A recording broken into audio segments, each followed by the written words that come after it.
pledge allegiance to the flag of the United States of America and to the republic for which stands one nation under God, indivisible, with liberty and justice for all.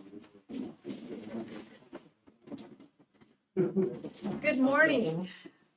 Welcome to the Umatilla County Board of Commissioners meeting. Today is February 5th, 2025, which if you print that out, it's 2/5/25. Very cool.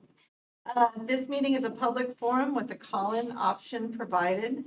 The meeting is being video and audio recorded with minutes taken. Our meetings are also live streamed. If you wish to speak to the board, please come to the podium. Say your name and address for the record. Keep comments under 3 minutes. And please share if you're speaking on behalf of someone else. So good morning, everyone. Do we have any awards, recognitions, or correspondence? I have none. Approval of minutes from previous meeting, January 22nd, 2025. Move approval. Okay, it's been moved and seconded. All in favor? All right. I'm the only one that voted on that? Yeah. Yeah, I was really quiet. Aye. Okay, motion passed. Are there any additions to the agenda? Public input and recognition of visitors. We have several visitors today. So they'll be up here in a little bit. We're going to start out with our business items, our audit presentation.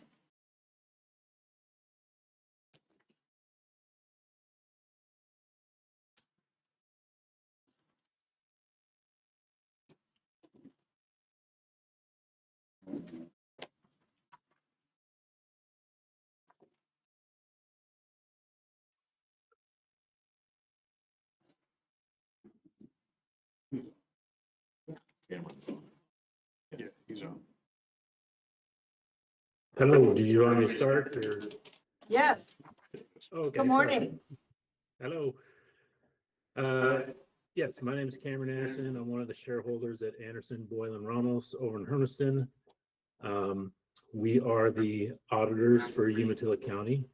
And I'm just at the meeting today presenting the audit that we finished up a couple weeks ago for June 30th, 2024. And just kind of giving an update of procedures that we go through and then the results of that audit. So yeah, so starting back in the fall, we start with, doing audit procedures, third-party confirmations, looking at samples of transactions, testing balances and whatnot for the entire county, all the funds. And then we assist in preparing the financial statements that we send off to the state and the federal government. And so, yeah, so the result of that audit was unmodified opinion. So our opinion at the front of the financial statement states that we believe that the financial statements are materially correct based on the modified cash basis of accounting. We also do some single audit testing on your federal awards. We selected 3 major programs, 3 of your larger federal awards. We do additional testing on that's required. We have no findings regarding the federal awards or any findings in the audit. No management letter comments or anything like that. One item of note is wasn't a big struggle, but as Robert and his team have been going through the transition to a new software, getting information was fine. It's just different information in different formats. So that, took a little bit of getting through, but we made it. Yeah, so I guess entertain any questions or regarding the audit process and our results.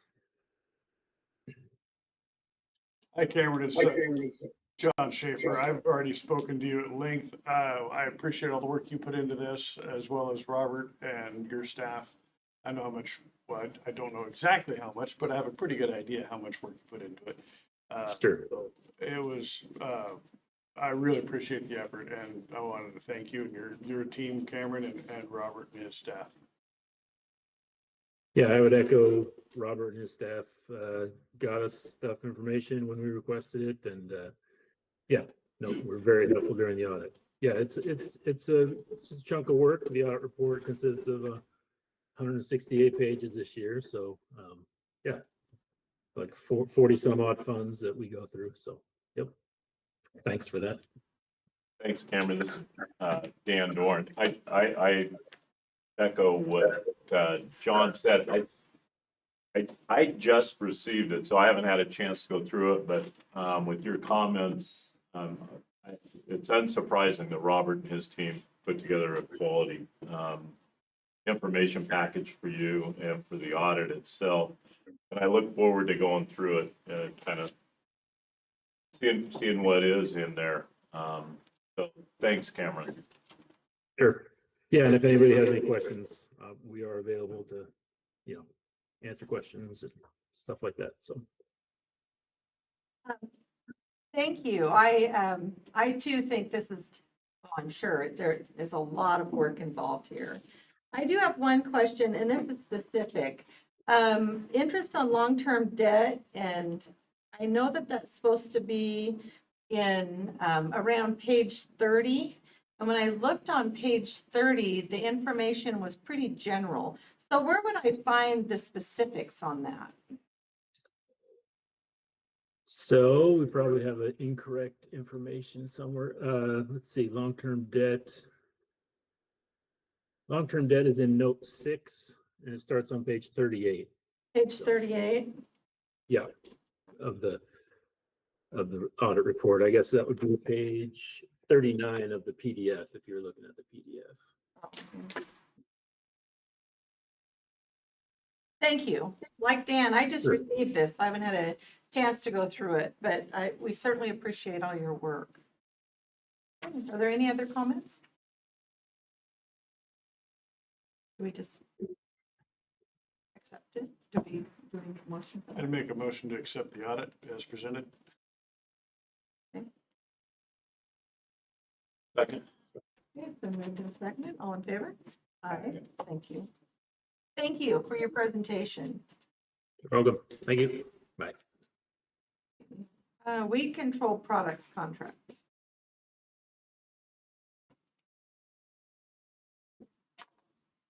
Morning, Commissioners. Teddy Orr, Umatilla County Vegetation Management. I put out an RFP for our chemical purchases for the year 2025. I received 4 bidders, Nutrien, Helena, Wilbur Ellis, and Orion. And Orion's kind of a new company popping up, and so we'll probably see them in the future as far as bidding. The lowest bid that came in was with Nutrien at $21,174.89. And if you kind of look at the last 2 pages there, so if different products come in, somebody doesn't bid a product or they're different container sizes, I usually remove those from the bid, and so that gives us the adjusted bid, and that came up with Nutrien. So if you have any questions, I'm here to answer them. Penny, do you remember, or do you off the top of your head know what your chemical bill was last year? About 120, about 130,000. So over the course of the year, we just order products as needed. And so the bids come in at a unit price, and so we just kind of take that final number of the unit price. Our bare ground was about 80,000. Our general weed control was about 40-ish thousand, 50. So, And then how many outside contracts do you have now? as far as who we work for, Yeah. federal agencies are U.S. Fish and Wildlife, Bureau of Reclamation, a little bit of Forest Service, BLM, and then we do the City of Hermiston, City of Milton Freewater, City of Pendleton, City of Ukiah, City of Stanfield, City of Echo. There's a few more. We do a little bit on the National Guard, the airport, the Pendleton Airport. So we have quite a few different contracts. Thanks. So That's good information. I mean, I had no idea. Thanks for the We question. work for a lot of municipalities. Yeah, I don't think you can. We're gonna use the drones at the airport to spray this year. Drones are, so I have the survey drone. It's in our presence. However, the spray drone is tied up in customs, and that's a whole long story, but it's currently waiting in customs, and as soon as that debacle is sorted, then This it'll is be DJI, delivered. isn't it? It is. Yeah. So, did you get certified? I'm taking my test Wednesday. No. So, I'll ask you. The 107 or which one? part 107, and then I start working towards my agricultural aerial license, Yep. which I get through the Oregon Department of Ag. And then I've got to get 50 hours of flight spray time to get certified through the Oregon Department of Ag to be a drone pilot for agricultural application. And then anybody else in your crew gonna get certified? So the survey drone I have, and I've got to have this discussion with the director, but we do have an individual possibly in mind for the survey drone for measuring stockpile sites and stuff of that nature. So instead of pulling me for my duties, they'll just grab the drone. They'll have the Part 107 fly it, get their measurements, and return it. Good, thanks, Teddy. Yep. It's been moved and seconded. All in favor? See, I'm Passed. pretty impressed that you knew those numbers off the top of your head like that. I cheat. Give up your secrets? Thank you very much. Thanks. Okay, Sheriff's Department. Good morning, Commissioners. Paul Wolverton with the Sheriff's Office. The first one that you have before you from us this morning is body armor purchase request. The last time I was here for body armor, I think I was talking about us applying for a body armor grant. We have received that grant. We got actually the highest award in Oregon. And so what that grant does is it reimburses our body armor costs at 50%. Essentially, we kind of got a buy one, get one free deal if we submit all of that stuff. So the order before you is our next order. This will outfit 11 deputies between the criminal and corrections divisions. It's the same body armor, and there's a new carrier that's a little bit more expensive than the previous ones, but that is what the industry is transitioning to, is the new carrier. So that's why there's a little bit difference in price from our last order for about the same amount of equipment for our deputies. The total on this order we're requesting is $23,031.50. And we're also using a different supplier. We had some issues with orders getting fulfilled in a timely manner with the previous supplier. So we're going with 911 Supply out of Salem, and they've been pretty responsive in other equipment we've ordered from them so far. So we expect a better turnaround on the receipt of our equipment now. And I'm happy to answer any questions. Thank you. Is that sole sourced or do we have to go up for RFP on that It's usually purchased off of the contract. contract? Okay. I know we talk about this each time that we order body armor, but what are we doing with the old body armor? With the old body armor, we use that, some of it we keep around for tactical operations. A lot of deputies carry an old vest in their car for something as simple as breaking windows on an entry to a place. You can throw the old vest over the ledge and either make entry or get people out. As you saw in the Uvalde case, they did some of that at the school. So we use some of the equipment for things of that nature in different operations. We use some of it for training, so the deputies aren't using their current and new equipment and getting it messed up in training. And we had been researching a federal buyback program, but we haven't really found out much about that. So, Thank you. yep, you bet. I'll move for approval. Well, just a second, I have a question. On this federal buyback program, is that something you're just starting to take a look at, or? I know, because I've received questions too about body armor. Mhm. You know, what happens with the old, and how long does this last before you need to order new? And Yeah, typically the vests that we're getting, they're typically have a 5-year manufactured recommended life. At least that's what they're warranted for. And so that's our replacement cycle for the ones that the deputies wear in service. Now you can have it, on the shelf for forever probably and use it for other things. But the buyback program was something we did years ago before I was in this position. So I don't really know what happened to that. I've had Laura Franks looking into that, and we just haven't got any response on that. Second your motion. Okay, Thank you. been moved and seconded. All in favor? Aye. Thank you, Commissioners. Thank you.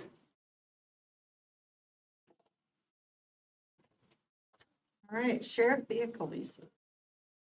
Good morning, Commissioners. Josh Roberts, Umatilla County Sheriff's Office. So we are here before you today to request our next vehicle order. So we are continuing to look to purchase through a lease program. This year, being that we've been on our lease program for quite a while, we actually went back out and did some comparisons to see if we were still kind of on the right track. So we looked at 3 companies. We looked at Enterprise, Bancorp, and another company out of Utah, United Fleet Services, I think is what that one was. And you don't see that in your packet because I had some difficulties getting accurate quotes from them. They're kind of a newer company, and even the quotes that I got were already far more expensive than the other 2. So we just kind of eliminated them right on the outset. So the comparisons you see before you are between Enterprise and Bancorp. And you'll notice that there's almost to the penny about a $700 difference between the 2 in pricing. And if you look at your packets, the Enterprise, I'd given you the totals and then I said plus monthly fees. And that's because in my rush to get this quote together, I had not yet calculated the monthly fees over the term. And I've since done that. Enterprise charges a monthly fee per vehicle. And when you do the math through the term, it would cost an additional $9,575.52 in fees, where Bancorp charges no monthly fee to be on the program. So just for the fees alone, Bancorp is going to come in less expensive, even though this comparison doesn't show that. And then I put the decommissioning costs in there because at the end of the term, Bancorp will let us, we own the vehicles and we can do whatever we want with them. And we have a couple of times had police agencies want to purchase our vehicles as fully upfit police vehicles. We would not be able to do that under the Enterprise program. They require a complete decommissioning before they will sell the vehicles. And so that's an additional cost. These are just some ballpark figures that I put on there. About $150 an hour is kind of what the shop rate is, depending on where you're going. I looked up just kind of a Google search for what a rear seat and a center console would cost to make it more retail oriented, because we got to take our specialty transport seats out and make it so that they can be sold. And so at a minimum, we're looking at a $2,100 cost to decommission a vehicle to make it eligible for sale under the Enterprise program. So with our comparisons, we still believe that Bancorp continues to be our best option in suiting our needs. And so we're requesting 10 vehicles, 4 Dodge Durangos, 3 Ford Expeditions, 2 Jeep Grand Cherokees, and 1 Ford F-350 for a total annual cost of $213,853.42 annually for the next 4 years, which is the lease term. With that, I would stand for questions. If you went with Enterprise, what would you do with all the equipment you pulled out of those vehicles? If we could reuse it, we would, but the problem we've run into is car manufacturers year after year change the body style just slightly, and most times the equipment is not usable. We end up just having to dispose of it. So it's really kind of a wasted cost. And that's where the benefit is, where we can sell to other police agencies. In fact, I've got one police agency reaching out, looking to buy one of our old K9 rigs potentially. I hope that comes to fruition. And then Parole and Probation is looking at our fleet to maybe do some upgrades in theirs as well. And to that point, Enterprise as well, if we hold on to vehicles beyond the lease term, they continue to charge a monthly fee, even if we've exceeded the lease term. I think it's like $35 a month for them to manage that vehicle on our program. And so if we did give it to P&P, because I think they're still county-owned vehicles, we would have to continue to pay a monthly fee beyond the lease term. Same thing, we this year are sending vehicles to jail transport, rotating out some older cars. So some of our patrol vehicles are going to go to jail transport. Those vehicles are paid off, but we would have to pay a fee if we had this on the enterprise program. So not trying to knock the enterprise program, I'm just throwing the information out there why we believe for our needs and how we operate at the sheriff's office, because we do have those specialty vehicles that Bancorp seems to be the best fiscally prudent option in our opinion. I had a chance to sit down with these guys and had and we went through a lot of it. You just brought up something that I didn't ask in our meetings. I think that was a great question. These are all spec'd with cloth or leatherette seats. So what happens to those seats when they come out to put in the criminal seats? If I'm lucky, I get them back.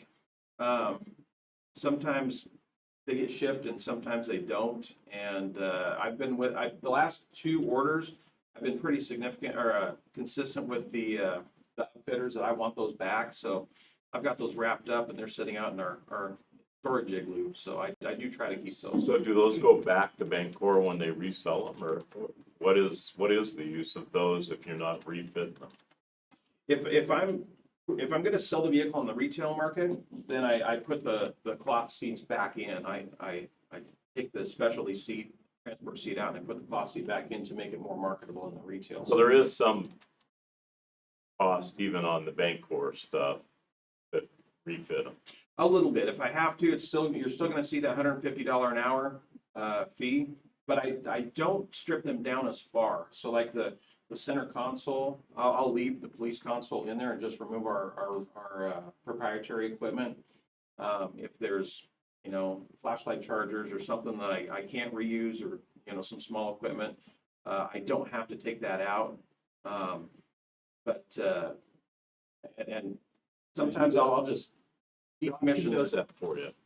Right now, we have a gentleman over at Fire District 1 who's doing some of this one-off work for us.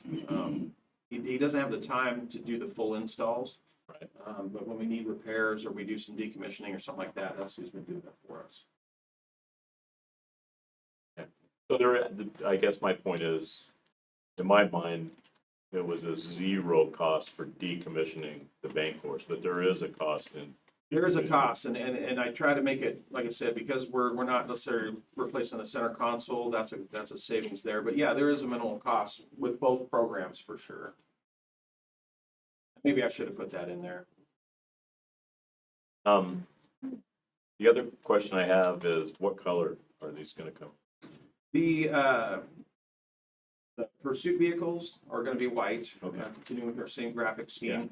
The Jeeps are going to be a charcoal gray or a darker color, because they're not going to be patrol vehicles. They're going to be for our civil division for process serving. And the F-350 is also going to be white because it's going to be decaled, as well as the Expeditions. They're also being decaled. All I have. I didn't have any questions. I appreciated getting together with you beforehand and going through some of this information too. So is there a motion? Yeah, I'm happy with all the information you guys got. I think next year we even bust this down a little bit further, because now there's other costs in there that we didn't discuss this year. And we just take a little room full of you and Robert, everybody, and we'll have a real discussion again. Because obviously, it's a little more complicated than what's. I move for. Second. Okay, motion's been made and seconded. All in favor, say aye. Aye. Thanks, guys. And if I may, my goal is to do our next order this coming October. That's been my target every year, and for various reasons, we tend to have gotten behind over the last couple of years. But as soon as the order bank opens in October and November, that's probably when I'm going to be coming before you for next year's order. So Follow-up question to that is, which budget are these vehicles coming out of? These should be coming out of this year's budget. Yeah, it depends on when they get delivered, so we're hoping to get them in this budget, but it really depends on when they get delivered and payment starts being rendered. Well, we'll have to be careful there, because if you don't get them and it ends up being October, we don't want to explode next year's. That's, yeah, fair point, appreciate that. Okay, thank you. Thank you.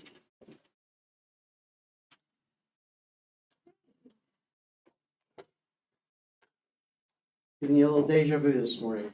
Commissioners, here I am again. The next item before you is a request for payment. You may recall that we had a fairly significant case in early December involving a cockfighting incident where we ended up seizing 30-some fighting roosters from that case. We found out through that investigation that there's very limited resources in housing and holding these birds that we seized. And I learned a lot through the course of that investigation. But with that, we did get a local refuge that agreed to house those roosters for us while we went through the court process of getting the ownership released to the county so we could euthanize the roosters. Blue Mountain Wildlife housed and took care of those roosters for 2 full months from December all the way through the end of January. And they sent us an invoice of it, and I went and I spoke with Lynn Tompkins, the founder and operator of that, and we talked about housing costs and things like that. And we ended up agreeing on a boarding fee of $10 a day per bird, as far as that goes, for the birds. And then there were some other costs that she incurred through the care of them. She had to euthanize some of the birds that had infections from fighting and things like that. She had to buy some equipment and feed for them during that time. So you should have a copy of the breakdown of the costs that we agreed to, which came to a total of $16,678.34. And so I just request that you approve payment of that to Blue Mountain Wildlife for taking care of those birds for us. I'm glad you renegotiated it. I had a quick conversation on leaning the property, and it doesn't sound like that's a wide open option. But the question I had was, through the criminal prosecution, Doug, can this be They can ask for restitution. part of the penalty? They can ask for it, yeah. Would that just be through you then, or through, The district attorney's office. so these guys would need to work with the DA? And we've communicated that to the district attorney's office. They're well aware of the cost to the county, and we've specifically requested that they ask the court for restitution. $2 a month until it's paid off or whatever. It's a steady funding source at least, right? Tell tell Bancor we'll send them the money from this. What are the chances that the county will see that money? Maybe that's a better question for Doug. I don't know. There are, I think that the person that is involved, there are some resources there, but how that will play into all that, I have no idea. I wouldn't hold your breath.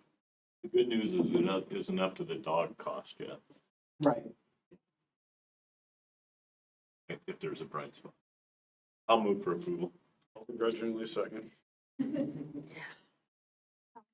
been moved and seconded. All in favor, say aye. Aye. Thank you. Thank you, Commissioners. We done with you now? Yes, you are. Okay. There's more badges in here.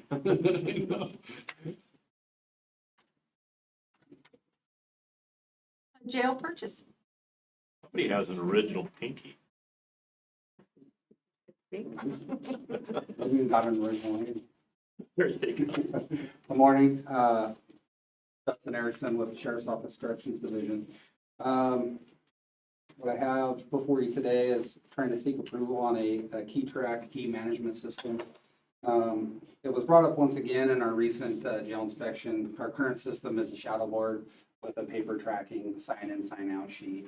While we met the requirement of the standard during the inspection, the recommendation the last couple of times has been to update that system. So for the past couple of months, including when we were at the state conference, the sheriff's conference in Bend in December, talked with a few vendors there at the vendor show, and continue to research a few other available options with key management systems.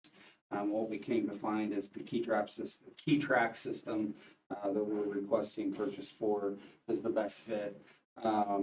One thing that we ran into with a few of the other companies is that their product did not fit Folger keys, just because they're too big for what their key systems are designed for. Most of the key systems that we came across were designed for holding like sets of car keys, things like that. A Folger key is approximately 1.5 inches wide and about 4.5 inches long. They're kind of wide.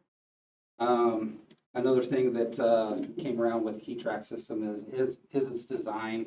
We found it to be more durable, where some systems had plastic, what they called fobs, is where you would lock them into the cylinders within the system. They had plastic where the key track system had a solid steel on both ends, not only the fob, but the cylinder that it locked into. The system is, each of these systems are kind of unique. Each company kind of has their own way of going about how they do things. This one, we can set parameters and permissions. When anybody that's employed within the confines of the jail needs to check out keys, whether it's security staff, kitchen, medical, we can set permissions that those are the keys when they go to check them out. That only allows them to take the keys that they have permissions for. Not only that, it's done with either a pen, thumbprint, and at the same time it does a date and timestamp.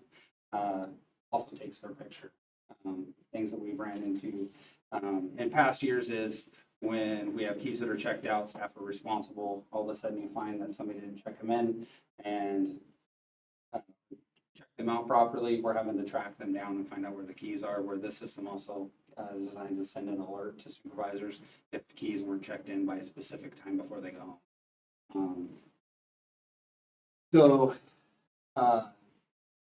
I guess with that being said, I was able to do some negotiating with KeyTrack.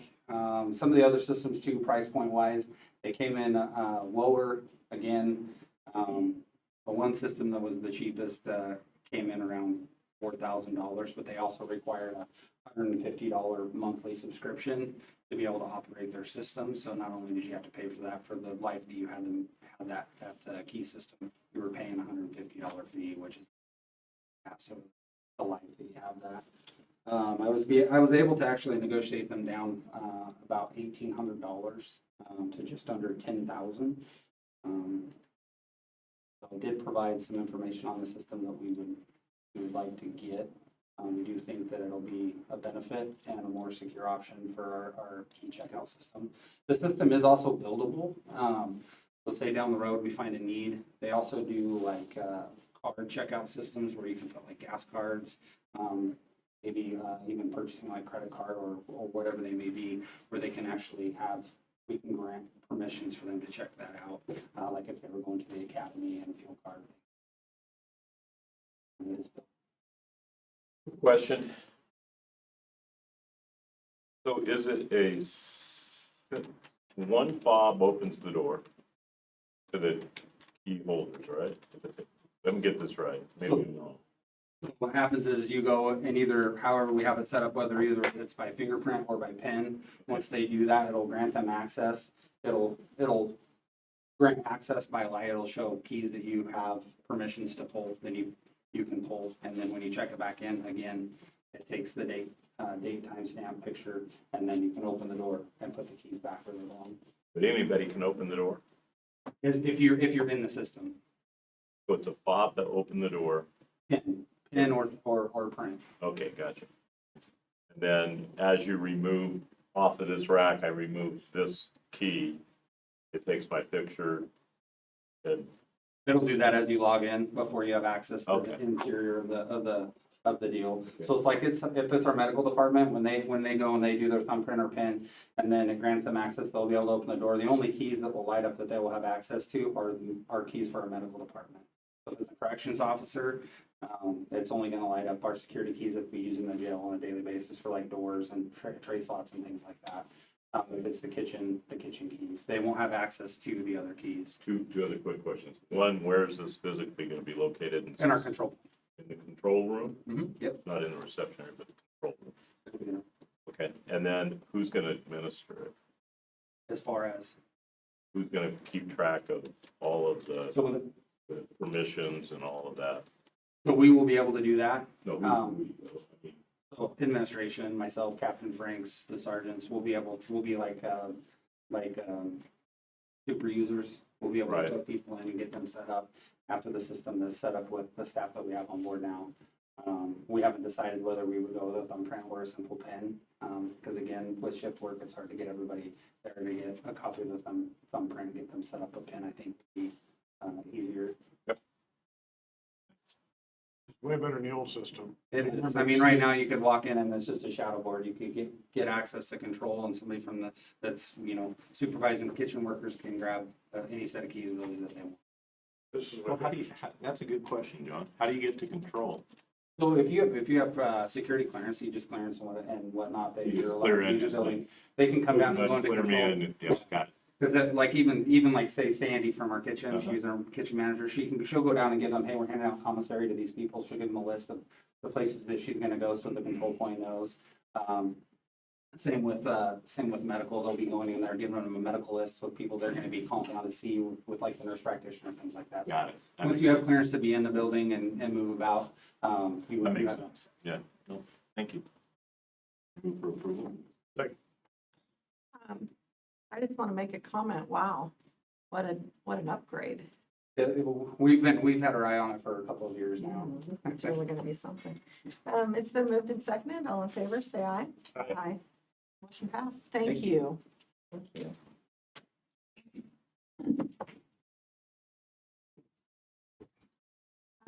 Transportation Committee appointment. Good morning, Commissioners. Megan Dobchowski with Community Development. Our Umatilla County Transportation Advisory Committee currently has 3 terms that have expired or members have resigned.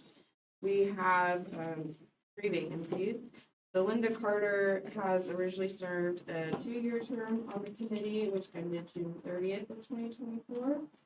She has served in the interim, and we would like to have her reappointed for a 4-year term that would retroactively start July 1, 2024, and would end July 1, 2028. And then filling one of our vacancies, we've discussed with Umatilla County Veteran Services, and working with their department, Lola Lopez is willing to serve and represent veterans. So we're asking for her term to be approved and will begin today, February 5th, 2025, and end February 5th, 2029. And we're still working to fill that 3rd vacancy. I'm asking to reappoint Linda and then appoint her. I move to approve BCC 2025-011. Second. Been approved and seconded. All in favor, say aye. Aye. Thank you, Megan. Thanks, Megan.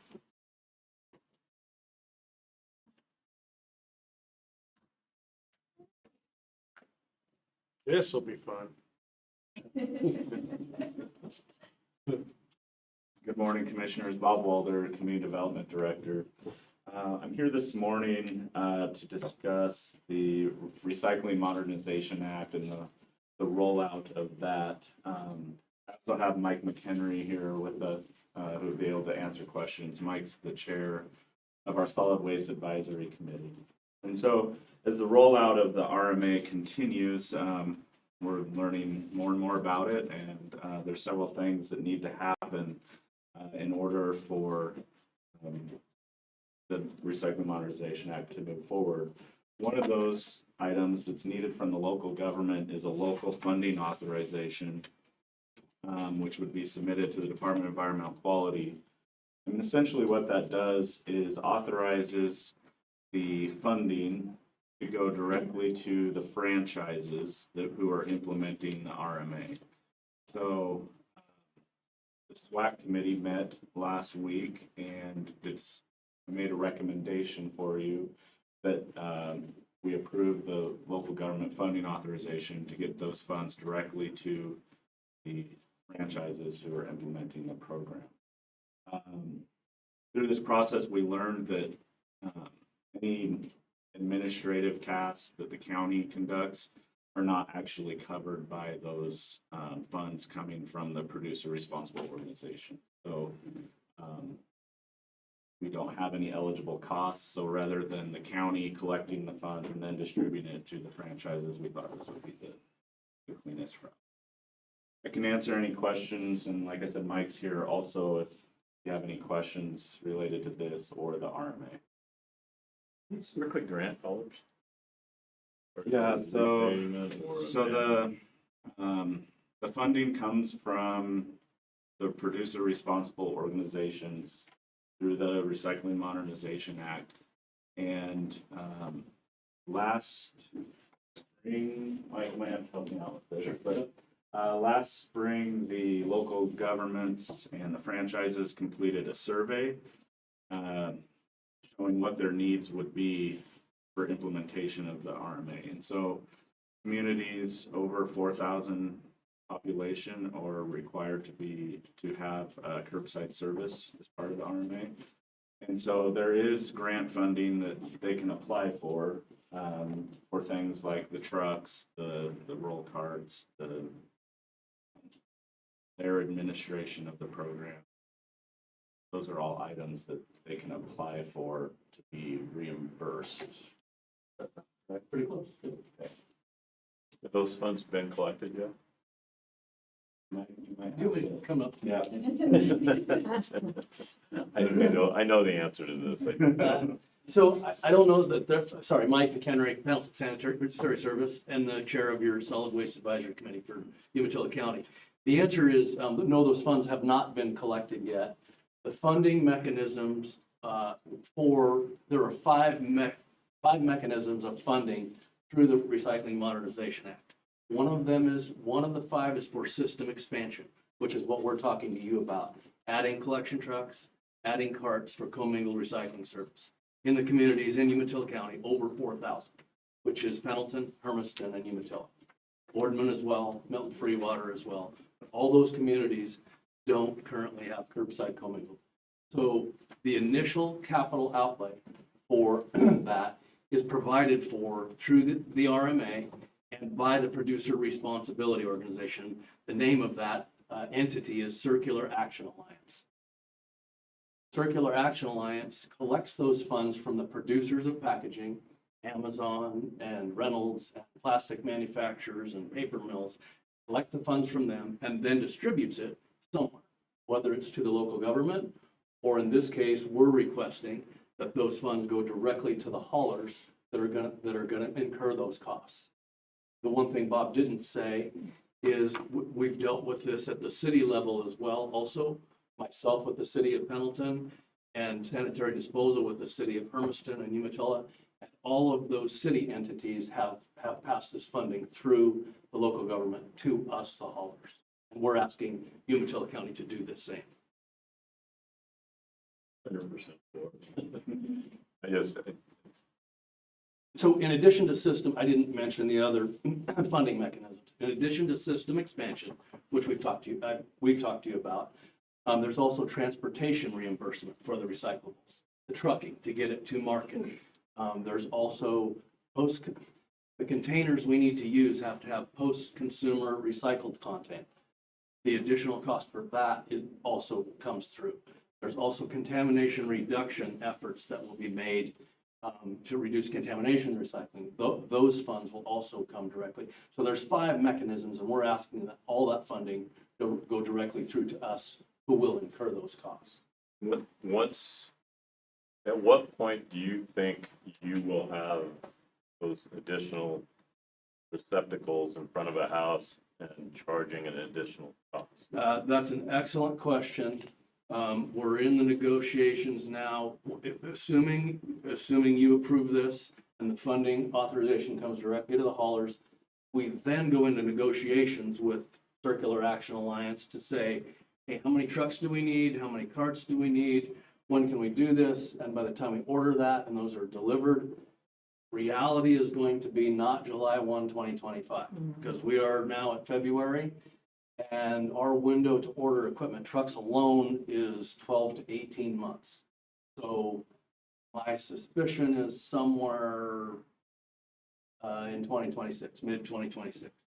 Then the next question is, are you gonna get wrapped around the axle of the new,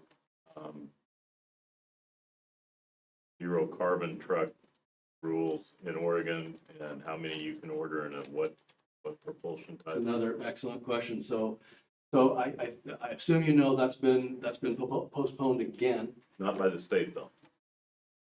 One portion of it is, one isn't, as my understanding is. And I had this conversation yesterday. My understanding is it's delayed to January 1, 2026. They just kicked it down the road, I think. That's the way I Just understand it. testified and it hadn't made. Is that right? Yeah. Okay. I don't know if it's class 8 and lower or class 8 and above or where, and I don't know what type of vehicles you're looking at using. Same collection system we currently use. It would be identical, and it isn't Class 8, but I'm not sure. You may know more than I about that. I doubt it. I listened to everything and I probably don't know any more than you. It was confusing, but We're also facing an issue, and I had a truck salesman in my office yesterday working on quotes for this equipment. Yeah. That they are now required to sell so many electric vehicles. that's exactly a Right. portion of it. Yeah. As opposed to, so yeah, we're dealing with all that. Good luck. Thank you. It's gonna be easier to go to Idaho and buy used ones. I move for approval. I'll second that, and I was actually gonna ask the same question. Will this act really be ready by July 1? Doesn't sound like it's gonna be, so. Implementation, so I wanted to bring this a side note.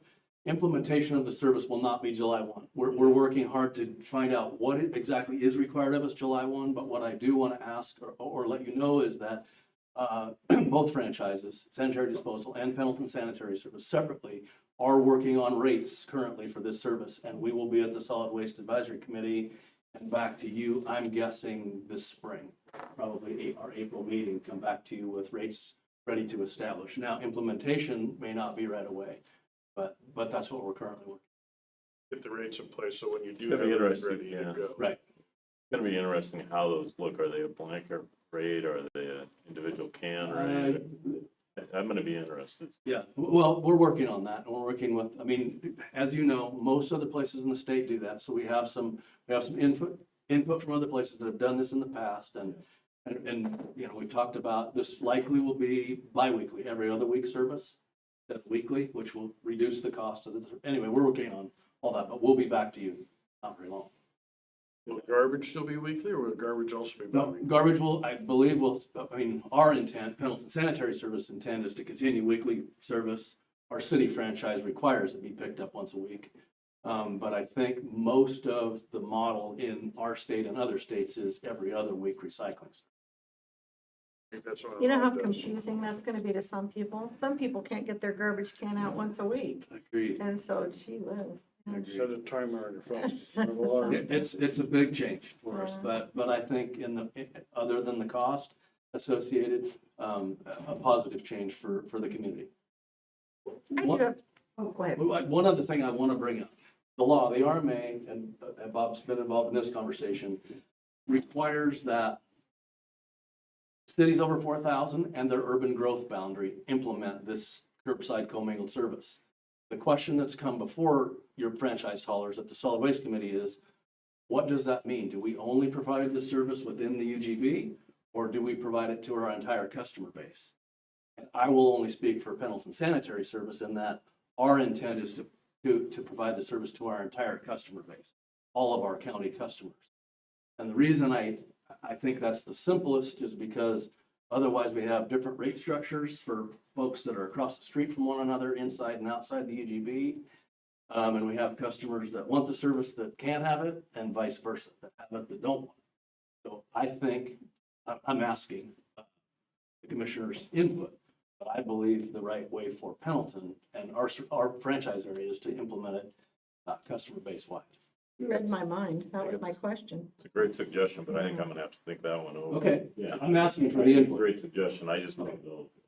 Okay, well, I'm planting the seed mostly. I'm just waiting for you to say one more thing, but again, because I think I've heard you say that like 3 times. Is it? But yeah, no, it's great information and much like Commissioner Doran, I'm adept to chew on that one, much like you. Thank you for the clarification. You're welcome. I was just. Thanks for your time. Thanks, Mike. You bet. You're welcome. That was That was great, fantastic. thank you. Appreciate that. Thank you for bringing him, by the way. Yep. Okay, it's been moved and seconded. All in favor?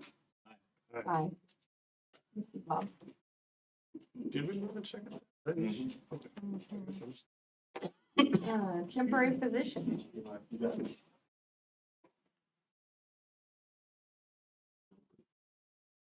You on?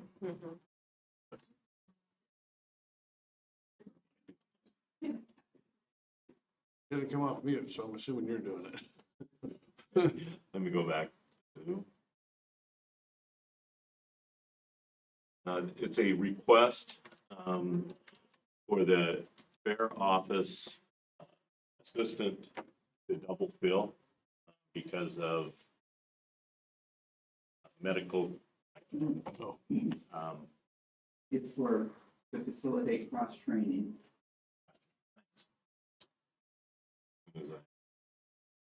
Just gonna read it. Prepare for the fair, temporarily doubling the staffing of the administrative assistant's position will facilitate cross-training and ensure uninterrupted office support coverage. I would move for approval. Second. Been moved and seconded. All in favor, say aye. Aye. Aye. Thank you.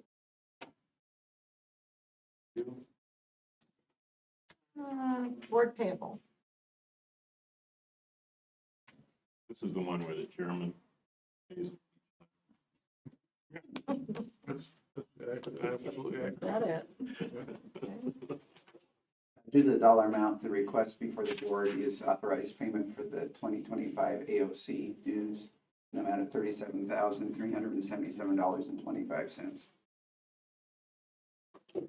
I'll let the president take that. I would move approval. I'll second it. It's been moved and seconded. All in favor, say aye. Aye. Okay, motion passes. Good luck with that. Don't tell Mosquito, Steve it was our idea. Mosquito Control District Board of Trustees appointment. One of the terms on the Board of Trustees for the West Umatilla Mosquito Control District has expired. Mr. Youngs is willing to serve for another term, and so that reappointment is before the board for approval. Move to adopt order BCC 2025-013. It's been moved and seconded. All in favor, say aye. Aye. Motion passes. Wolf program payments. These payments are coming before the board for approval. They're recommended from the Wolf Depredation Advisory Committee. That is for 2 producers for deterrent measures that were utilized in 2024. And this is to reimburse them for some of their costs for those measures. Approve payables, adopt order BCC 2025-012. Been moved and seconded. All in favor, say aye. Aye. Motion passes. Thank you. Grant letter support. This letter of support is requested from the Board of Commissioners to go with an application that the Western Area Development Association is applying for revitalization of their historic downtown buildings. Move approval, letter to authorize chair to sign.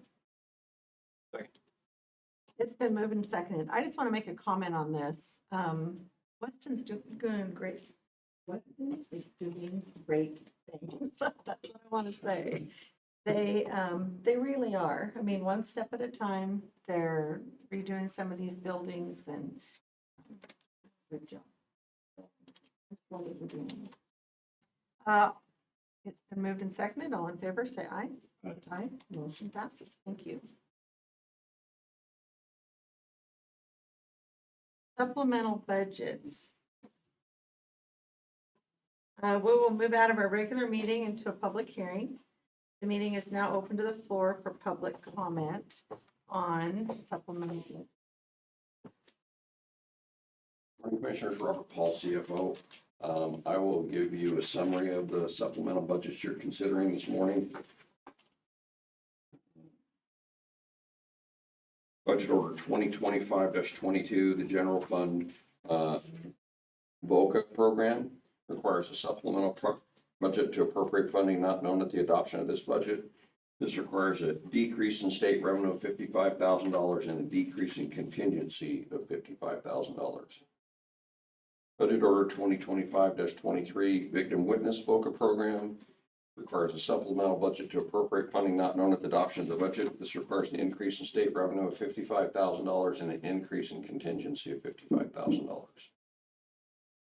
Budget Order 2025-26, the CARE program requires a supplemental budget to appropriate funding not known at the adoption of the budget. This requires an increase in state revenue of $75,000, an increase in materials and services of $35,000, and an increase in capital outlay of $40,000. Budget Order 2025-27, the Road District Program, requires a supplemental budget to appropriate funding not known at the adoption of the budget. This requires an increase in federal revenue of $500,000 and an increase in materials and services of $500,000. Budget Order 2025-29, Infrastructure Reserve Program requires a supplemental budget to appropriate funding not known at the adoption of the budget. This requires an increase in transfers in of $2 million and an increase in contingency of $2 million. Budget Order 2025-30, the General Fund Health Department requires a supplemental budget to appropriate funding not known at the adoption of the budget. This requires an increase in local revenue of $100,000 and an increase in materials and services of $100,000. Budget Order 2025-31, General Fund Immunizations Program requires a supplemental budget to appropriate funding not known at the adoption of the budget. This requires an increase in federal revenue of $60,000 and an increase in materials and services of $60,000. Budget Order 2025-33, the Fair Improvement Program requires a supplemental budget to appropriate funding not known at the adoption of the budget. This requires a decrease in beginning cash of $550,000 and a decrease in materials and services of $550,000. Budget Order 2025-34, the Justice Reinvestment Program requires a supplemental budget to appropriate funding not known at the adoption of the budget. This requires an increase in state revenue of $110,000 and an increase in materials and services of $110,000. And Budget Order 2025-35, Nuisance Abatement Program requires a supplemental budget to appropriate funding not known at the adoption of the budget. This requires an increase in local revenue of $12,000 and an increase in materials and services of $12,000. Budget Order 2025-36, the County Fair Program requires a supplemental budget to appropriate funding not known at the adoption of the budget. This requires an increase in beginning cash of $130,000, an increase in materials and services of $75,000, and an increase in contingency of $55,000. And Budget Order 2025-37, the CARE Program requires a supplemental budget to appropriate funding not known at the adoption of the budget. This requires an increase in local revenue of $85,000 and an increase in materials and services of $85,000. Okay. Any questions? We're moving out of the public hearing. Okay. Is there any comments? Now can I move out of the public hearing? Great. We will move out of public hearing and back into our regular meeting.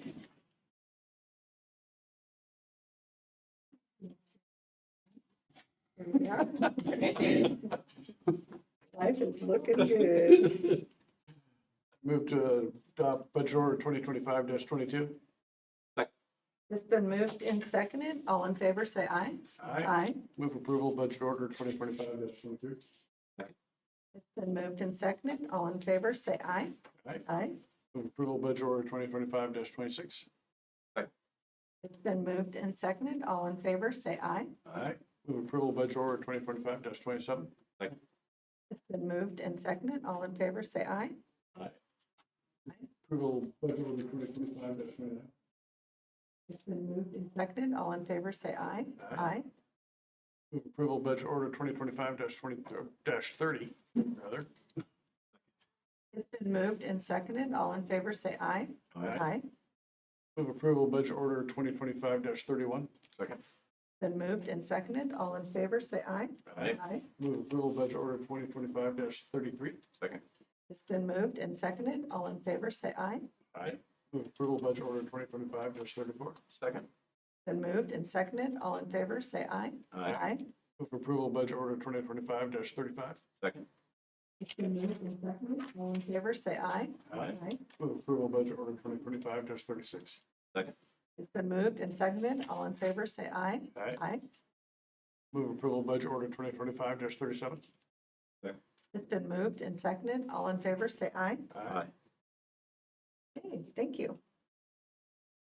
I'm glad you did that because there were some that skipped numbers that I would have gotten wrong. Okay. Okay, budget transfers. Commissioners, there are a number of budget transfers before you this morning for consideration. I'm going to summarize them for you. Budget Order 2025-39, the School-Based Health Center Program requires a budget transfer to appropriate funding not known at the adoption of the budget. This requires a decrease in materials and services of $8,300 and an increase in capital outlay of $8,300. Budget Order 2025-40, the Economic Development Reserve Program requires a budget transfer to appropriate funding not known at the adoption of the budget.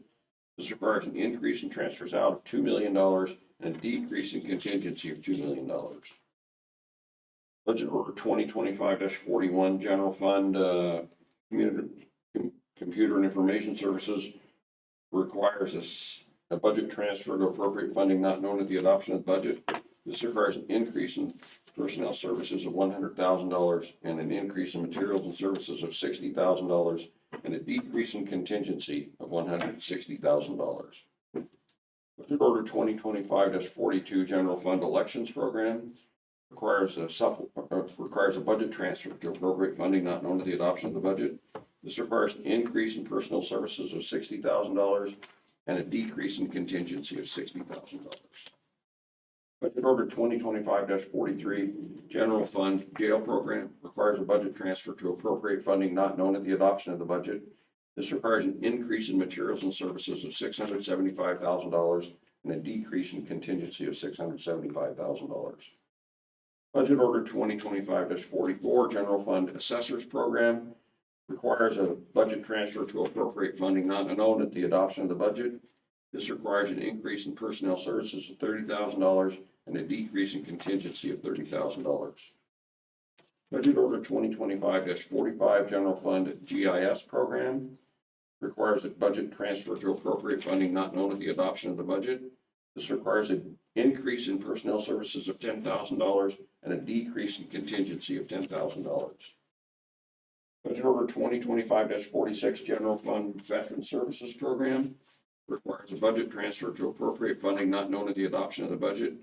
This requires an increase in personnel services of $40,000 and a decrease in contingency of $40,000. Budget Order 2025-47, the Parks Program requires a budget transfer to appropriate funding not known at the adoption of the budget. This requires an increase in personnel services of $30,000 and a decrease in contingency of $30,000.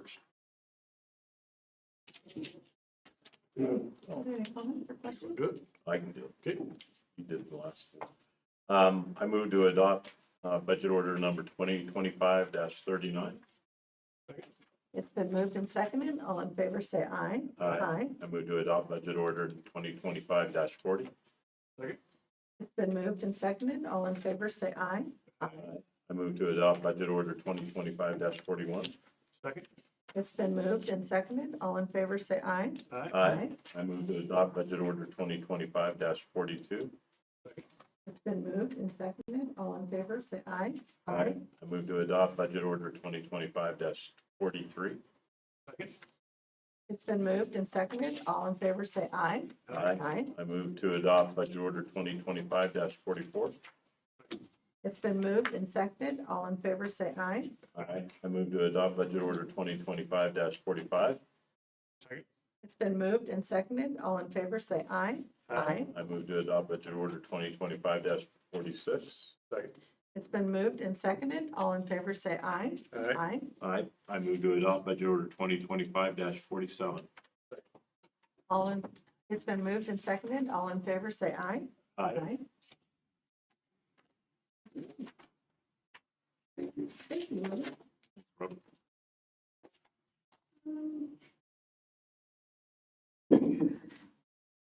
Okay. Good of the order? Nothing for me. Nothing for me. All righty. Meeting adjourned.